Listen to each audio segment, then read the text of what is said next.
Welcome to Outrage Overload, a science podcast about outrage and lowering the temperature.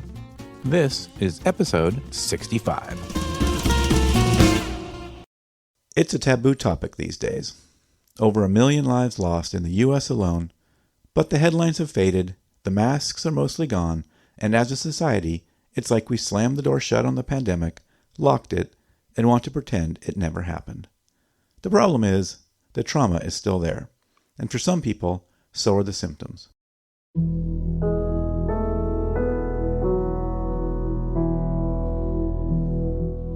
Millions of people are still suffering with the mystery of long COVID, debilitating symptoms that don't just go away. And yet awareness is low, understanding is spotty, and the support systems they need just aren't there. At the same time, our frontline healthcare workers who carried us through the crisis are burned out, under-supported, and often still grieving. We've swept it all under the rug, but the damage is far from over.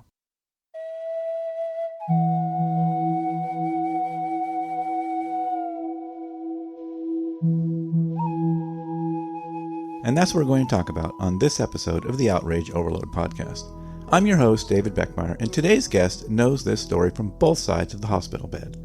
She's seen the trauma of the pandemic from the inside, and then lived it in a way she never expected. I am Dr. Zeest Khan. I'm a physician here in Northern California. My specialty was cardiothoracic anesthesiology, so I took care of patients undergoing open heart surgery and lung surgery. A lot of my skills overlapped with trauma surgery, so I really took care of the sickest of the sick in the hospital and tried to get them feeling better. In 2020, I worked at my community hospitals here where we were hit pretty hard with COVID in general. And I developed chronic symptoms after a respiratory infection that was pretty mild and haven't recovered since. So in early 2021, I was unable to continue working because of my physical symptoms. And since then, I've been dedicated to recovery and helping other people learn about long COVID and utilize the healthcare system that we have. Her journey from high-stakes physician to long COVID patient and advocate reveals what the medical system is missing and what we all need to reckon with if we want to heal, individually and collectively. This is a conversation about medicine, grief, resilience, and what it means to move forward when there's no tidy ending. Stick around. This one might stay with you.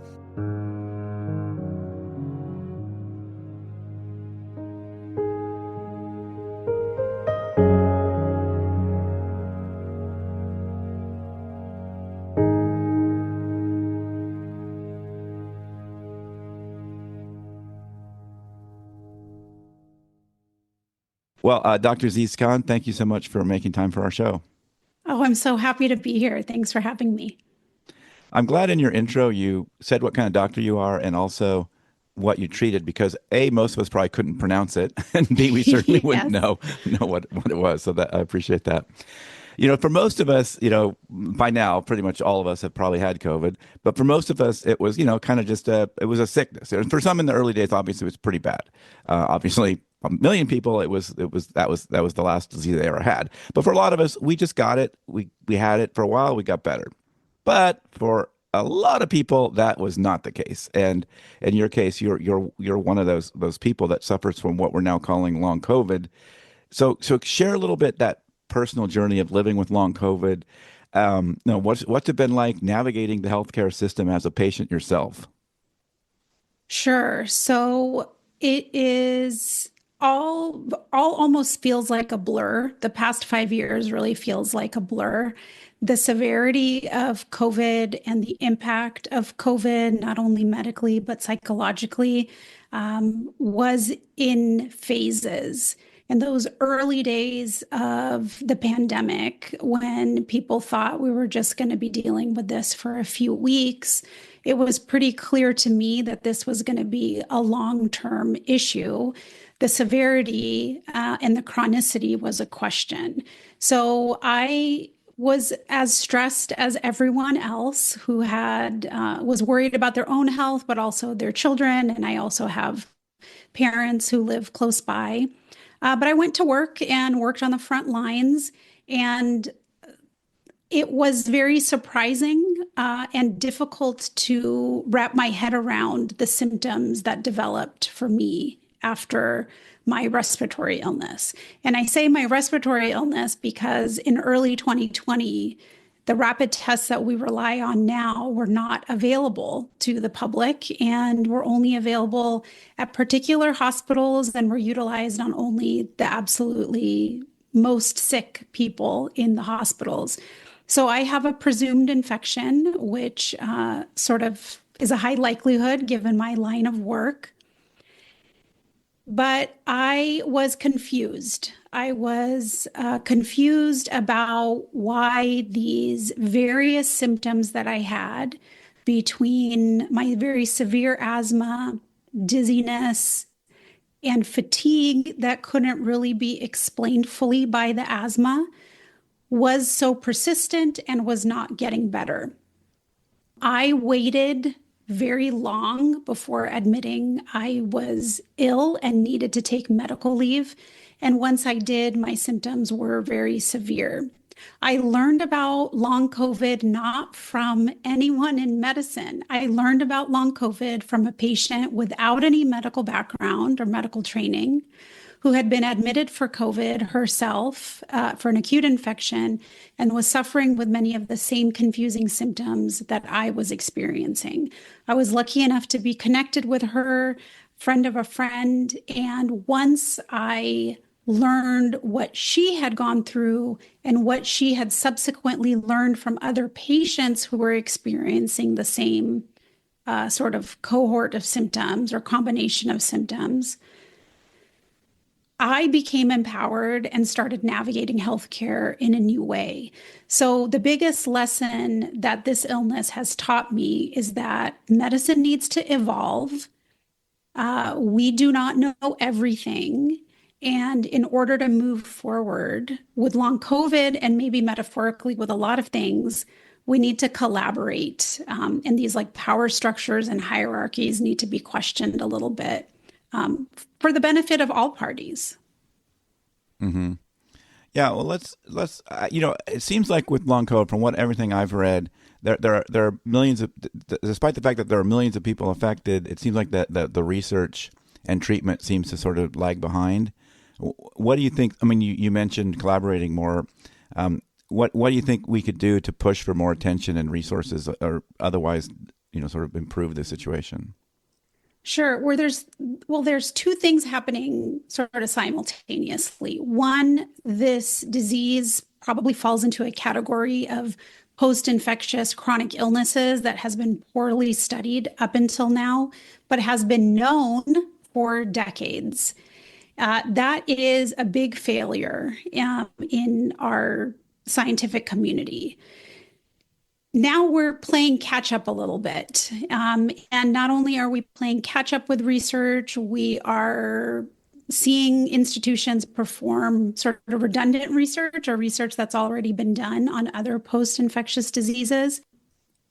That is true. And also the rate at which and the focus on researching this evolving sort of quote unquote new disease is pretty fast and pretty remarkable. So there is interest on long COVID in the research space, but it hinges on continued funding by US institutions. This is not a disease that is immediately attractive to pharmaceutical businesses or pharmaceutical companies.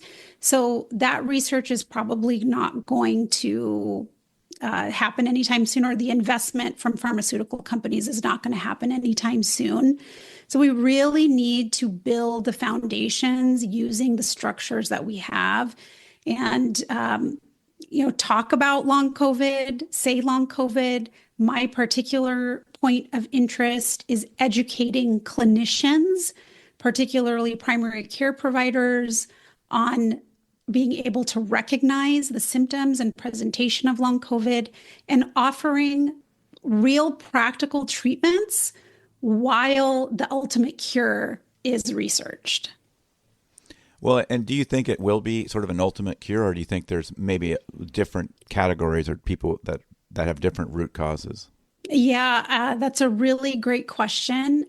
It's hard to lose hope that there's going to be an ultimate cure. It's also a difficult idea to be realistic, to realistically accept that there is one issue. Because long COVID presents in many different ways, you could assume that this is a very complex, nuanced disease, that it's unpredictable. I think if we focus research on understanding what mechanism is leading to these varied presentations, then we're going to have a target to be able to use for treatment. Until then, we're still depending on symptom management. And I think there's a lot we can do with the powerful healthcare system that we have to get people relief and immediate relief. But that's not going to happen unless clinicians feel empowered to treat their patients, even when they don't understand the full context or the full etiology of long COVID. And I think that's the big challenge that we have. We don't want, as clinicians, to treat patients with off-label therapies unless we're very confident that those therapies are reasonable. And without an expert consensus of guidelines, it's very easy to understand why clinicians are hesitant to offer treatments. You know, you said you recently went to a conference and you got some numbers. I was curious about like what percent of healthcare providers are suffering long COVID, if that was a number that got brought up, and because it kind of reminds me of a doctor. I had my heart doctor forever. I kept trying to explain what my symptoms were for AFib, and he goes, "That doesn't sound right. You know, that doesn't seem right." And then he got AFib and had the exact same symptoms, and finally understood what I've been telling him for 10 years. You know, so I kind of feel like maybe it's that way a little bit about long COVID. Like if more of them had it, they'd understand it better. It is so frustrating to hear that story and so relatable that we are experiencing this or seeing this response play out in so many realms. Issue X is not that big of a deal and easy to minimize or dismiss as overreaction or wrong until it hits home for you personally. So I don't know, maybe you'll be able to solve that, bigger problem with the messages that you share on this podcast. But yeah, that is a huge issue. Bias against patients, bias that you as a clinician are the knower and the giver of information is hindering patient care. The longer we live, the more symptoms we're going to develop, the more diseases and problems we're going to face. And clinicians need to learn how to be receptive to patients and broaden their understanding without their, I want to find a better word than ego, being at risk, or being without their ego being damaged. But it is the result of a lot of training in medicine where we are taught as clinicians and especially as physicians that if you don't know the answer, you are in big trouble and you are shamed publicly over and over again in our training. And so that's going to be a challenge that's going to take a lot of time and a cultural shift to overcome. Yeah, for sure. But it's certainly applicable to long COVID patients. That's why a lot of physicians are a little easy to dismiss a patient's symptoms that don't immediately make sense to them. I take care of patients with severe disease in multiple organ systems, and even I was having a hard time believing my own symptoms were really what I was experiencing. So it's definitely going to be hard for somebody else to believe a patient they don't really even, they may not know very well. And yeah, it doesn't have the background. Maybe can't even describe it in a way that kind of Yeah. hits the right parts. But I don't want. We're not going to leave the long COVID conversation. I'm going to circle back to it, but I wanted to take a little detour and talk a little bit about. We talked a little before about that in 2023. This group of experts headed by Philip Zelikow published this Lessons from the COVID War, an investigative report, which is the closest thing I think we have to kind of an attempt to sort of do a post-mortem on COVID. But I struggled to find folks, willing to come on the show and really defend that report. And in fact, one member spoke to one member from that group who was critical of the report, and his name's on the report. So as you know, as a result of that, I never actually did sort of the episode I had planned to do, but I ended up doing a shorter Outrage Science Bites episode. That was kind of the short version of what I wanted to do, but didn't include any interviews. And to be fair, Philip Zelikow did, he wrote an editorial in Time magazine, and he also went on PBS NewsHour. So maybe he just felt like our show was, just not something he wanted to spend time on. But I wonder if you take anything away from that. And if you have any comments on the report in general. The details of the report are hard for me to reflect on because I am also playing catch up like a lot of members of the public. During those early days, I was hyper-focused on the immediate care of the patients in front of me and the overflowing hospital systems in which I was working. And then with my illness, the focus was on my physical survival. So I'm also playing catch up, but I think that it is very interesting that the authors of the report are not following up. And I wonder if it's because we are in such a delicate conversation about COVID and the ramifications, and we are, as a culture and community, trying to find answers by finding someone to blame and maybe now taking retribution.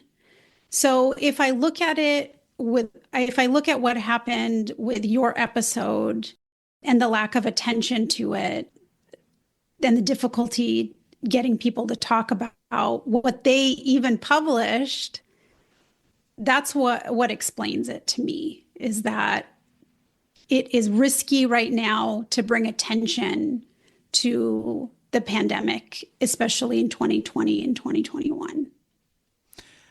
Well, and I was wondering about that too. If like this is a little bit of a challenge with long COVID as well, is like people don't want like do you experience this or feel this way sometimes anyway? That sort of like, oh, you have long COVID, I don't want to talk about COVID anymore. You know what I mean? Do you get some of that? Yeah, I it's some sort of fatigue. It's COVID fatigue, pandemic fatigue, suffering fatigue, empathy fatigue. And I hear this phrase on social media and in person, like, I just want to move on. It is hard work to reflect. It is even harder work to reflect and grieve.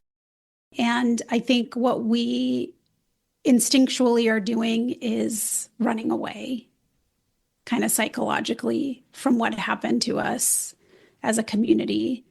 And we're running away from each other, which is even sadder. Mm-hmm. Right. We're sort of still picking sides over it. Yes. Yeah. We know that unresolved trauma is not good for us. And it certainly feels like this is an unresolved trauma. Like we just sort of shoved it under the carpet, stomp it down some more. We don't want to deal with it. And I think part of it, is it's going to make us face probably a lot of things that we don't want to face, and probably also the fact that we're probably wrong about all this blame. I mean, there's blame to go around, but probably focusing all the blame on one person or one side or whatever, picking a side and turning it. That's just not realistic. And that was something I talked about in the episode is like, whichever side you were on, you're probably wrong that it was all their fault. Yeah, and I'm not a psychologist, so I will use the pop psychology I know to explain this. Oh, I just had a brain pause. I was going to say something. This brain pause, as she describes it, is one of the cognitive symptoms Dr. Khan experiences as a result of her long COVID. We chose to leave this moment in because it shows the very thing we're talking about, how this illness can affect even the most high-functioning professionals right in the middle of a conversation. Yeah, I think that it's very hard to admit and reckon with the fact that there are things outside of our control and that something bad happened and there isn't a satisfying explanation to it. Suffering happens worldwide. It happens on scale worldwide regularly. Americans in general live a pretty safe life, and we are not as a community used to suffering together, much less healing together. And it's something that I've had to come to terms with, being sick with a condition that doesn't have any clear answers, and still being able to move forward, to hold these, disparate facts together that something went wrong. And I am probably never going to fully understand what went wrong. And also, I was very negatively impacted by this. I was harmed by it. And I am grieving that without the ability to find answers or resolutions to the first few facts. That's a really hard process for any one person to do. And it's even harder when we're in a context of conflict about one thing or another. So trauma also reminds us of past trauma. Like an acute trauma brings up past traumas. And I remember during 2020 having group text messages with friends from medical school. And we were very close in medical school, but we all sort of did residencies in different places or different specialties. And it had been 15 years since we finished training. And we were now sharing harrowing experiences that we remembered from our training with one another. And I know that this was brought up because we were now experiencing another harrowing situation. So there is a lot to grief. And it is like, how do you grieve effectively when the content that you're seeing and consuming is triggering so much more anger, and it's not it's misleading you. Mm-hmm. Yeah, and I think underlying to that as well is, we have to face the reality. We don't really want to face the reality that, like you said, we can't control. Like we're pretty small humans, even as with all our technology. Mother Nature can do overwhelm us pretty easily, right? And that's a reality we don't really want to face. And we've certainly been raised in the last several generations that somehow our technology can sort of fix anything, right? And when it fails us, it's like a wake up call. So related to that as well, I think long COVID also serves as kind of a metaphor for some of these larger societal issues too, like some of the inequities in healthcare, and maybe the fact that some of the things you're talking about of sort of having a cohesive public health strategy. Yeah, man, medical bias or bias within the medical system has been front of mind since I have fallen ill. And we're seeing many of the same biases play out in other realms of our society. Misogyny is a big one.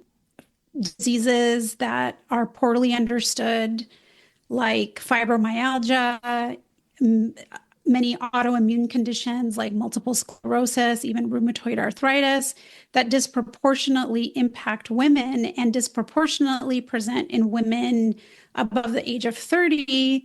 Those diseases are under-researched and sort of undervalued or approached as complicated and hard to understand, hard to navigate, hard to deal with, which, as I say them, are many of the same terms that people refer to menopausal women with. And we are seeing the ramifications of that misogyny when it comes to the treatment of long COVID, not only because it has been a neglected, post-infectious disease has been neglected and disproportionately impacts women, but that even men who present with these diseases might be dismissed as, weak or anxious, or nobody is immune to the impact of misogyny within the medical structure. And then, when we talked about fatigue, this is too hard for me to understand. This is too hard to deal with. I want to punt it like to some specialist when it comes to long COVID, which unfortunately don't really exist broadly. And as a culture, like, I don't want to think about the ramifications of the pandemic anymore. I'm done with it. It's too hard. How we overcome that, because grief is really necessary to process. How we overcome the challenge to even wanting to start the process, I don't know. I just know that it's impacting patients. It's certainly impacting healthcare workers. And, more broadly, you can tell from this podcast, it's impacting, the general population at large. Mm-hmm. So if you had a magic pill, what I guess one would be, what would be something you'd maybe try to fix in the institution, and then also maybe just for us, like what can the average person maybe take away as an action or something to think about? That's such a great question. The first thing that comes to mind is that I would love for healthcare workers to have skills to navigate the stress, the overwork, the trauma that they have experienced and are continuing to experience in healthcare, because it is carrying over to their interactions with patients, to their interactions with their colleagues, to their family life, presumably, and to their own health and well-being. If I had a magic pill, I would love to really provide healthcare workers with the support structures that they need to do this challenging job effectively. We have asked so much from doctors, nurses, physician assistants, radiology techs, phlebotomists. There's a huge organization of people. We've asked a lot of them, and then we've asked them to just rebound immediately. And even after that, we're asking them to work harder for less support, less pay, less time to themselves, fewer resources. So, it would have to be a very big magic pill. That's a really important point. I'm glad you brought that up, because, we talk about sort of healing of sort of the rest of us, the whole population. But yeah, the healthcare workers, it's a whole nother set of healing that they never got to go through. Like you said, okay, you're not, fighting on the battle lines anymore, but well, okay, just come back to work and do normal things now. Like, there's sort of been almost no sort of acknowledgement of it. There's been no sort of, we're going to make these changes because of that. Or, it seems like they're just like, okay, we're just going to pretend that never happened. Yeah. Or even the other extreme of like, this happened and now our bottom line is impacted. So you guys have to work even harder. We're going to squeeze you even more. And of course, I'm talking about corporate hospital structures and healthcare systems when I say that. But, being a doctor was never good for your health. It never was, even before the pandemic. There are high rates of depression. The suicide rate among certain aspects of physicians is 300% more than the general population. We are negatively impacted if we admit that we have any mental health struggles. It's actually a question that we have to answer on every single application that we make to get credentials or licensing, which recently, fortunately, has been changed. But we had poor mental health support before the pandemic. After the pandemic, we're seeing clear evidence that physicians and other healthcare workers have higher rates of anxiety, higher rates of depression, and more incidences of conflict or harassment at work than they did in 2018. We also know from researching medical residents that resilience is not the answer to this. Resilience and grit are actually inversely proportional to burnout. So you're either, you're sort of damned if you do and damned if you don't. Resilience is what gets us through hardships. Burnout is what happens when you keep asking the same person to survive hardship without recovery. When you empty that tank, basically. Yeah, that's right. And so we're seeing, even higher rates of burnout among healthcare workers. The range that I've seen is between 45 and 65% of physicians report symptoms of burnout. We can't sustain a healthcare system that is taking care of an increasingly ill population when the providers themselves of that healthcare are unhealthy. Yeah, well, at least we're not bringing up any big problems. Yeah. Yeah, and some of this is almost a cultural shift, it seems like, too, right? Because not only within healthcare, but also kind of the way outside people sort of perceive it. They're these kind of magical people. They have this, and you're supposed to work hard. You're supposed to put in those hours. And if you don't, I mean, internally I've seen people talk about this within the healthcare. There's sort of this pressure amongst that. Oh, you only worked 70 hours this week? I worked 80, and it's like a badge of honor to put in, or whatever. And this kind of thing. And it seems like that's a cultural shift, both at that internal side, but also kind of our perception from the outside. Yeah, it is an obnoxious badge of honor and one that takes a lot of time and again reflection to reject. Culture is so challenging to shift, and it's this machismo that we have in medicine, and like you said, it's magical thinking. Like, we are not above the patients we take care of. Every time I started a case, no matter how stressful the day had been up until now, no matter what I had seen before or after, the focus is on the patient. And I always took a moment to say, reflect on the responsibility that I have taking care of this person in a vulnerable situation. We have to realize that we have the same human bodies, and we're giving advice on how to be healthy to other people, and we're not able to take that advice ourselves because of structural limitations. Our work hours are ridiculous. Cultural expectations of not asking for help and actually being quite literally penalized for asking for help. And then working within a structure that is perpetually understaffed, it makes sense that many physicians are looking to retire early and looking at to enter other professions and leave healthcare altogether. And that's detrimental to all of us. So I think you're telling me that the next time I go to the doctor, I should be, instead of my first question should be, how are you doing?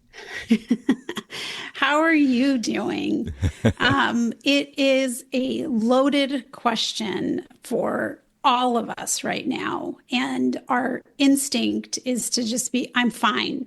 I'm fine. This is fine. Great. Let's move on. And so I guess I would, when you asked about like, what would I have other people take away is, yeah, maybe to answer that question for yourself a little bit and give grace to other people who may not have the opportunity to ask it themselves. There is a lot of conflict in the doctor's offices these days, and a lot of animosity building between patients and providers. And it's because none of us are really doing that well. Mm-hmm. Well, I really appreciate you coming on and speaking with us, Dr. Khan. And your podcast is Long COVID MD, right? Yes, Long COVID MD. You can find it on all the streamers. I talk about long COVID and try to help listeners understand the disease process and, as importantly, how to utilize existing healthcare resources to get some relief. It seems like that could be interesting and helpful for anyone, whether you're suffering long COVID or not. Yeah, and whether you know it or not, based on the numbers, you know somebody with long COVID. Yeah, and it seems like there is quite a wide variety of both how long it lasts and and what symptoms there are and all this kind of stuff. So yeah, and I can see why that can be hard to kind of have the cause and effect. Like, oh no, this is different. That wasn't from COVID or whatever, right?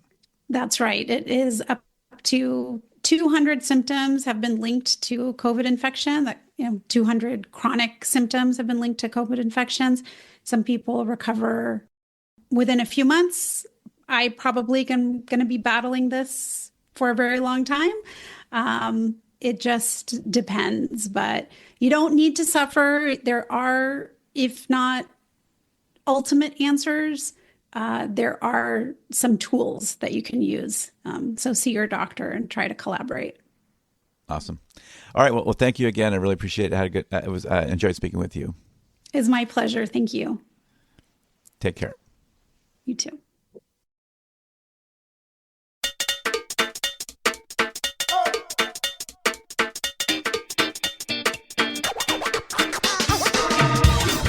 That is it for this episode of the Outrage Overload podcast.